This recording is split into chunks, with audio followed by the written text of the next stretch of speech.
बिस्मिल्लाहिर्रहमानिर्रहीम। जैसा कि पिछली वीडियो में मैंने मच और मैनी के बारे में बताया था, आज इंशाल्लाह ताला मैं आपको बताऊंगी दी रिच और दी पुअर, इसको हम किस मीनिंग में लेते हैं, इसका डिफरेंस क्या है। दी रिच और दी पुअर, दी रिच और दी पुअर दोनों को हम जमा के तौर पर इस्तेमाल करते हैं, जमा को ज़ाहिर करते हैं।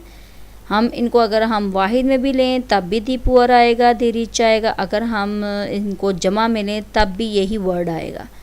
एग्ज़ाम्पल ले लेते हैं कि हमें गरीबों की मदद करनी चाहिए। We should help the poor, हमें गरीबों की मदद करनी चाहिए। अमीर लोगों को ज़रूर टैक्स अदा करना चाहिए।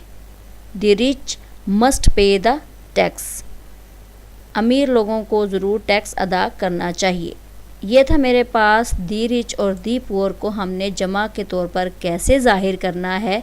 एक छोटी सी मुख्तसर सी वीडियो है, इंशाल्लाह ताला आपको समझ आ गई होगी कि दी रिच और दी पुअर को हम दी रिच और दी पुअर ही रहने देंगे। हम इनके साथ एस या एस वगैरह का इजाफ़ा नहीं करेंगे, इनको हम जमा के तौर पर ही ज़ाहिर करते हैं।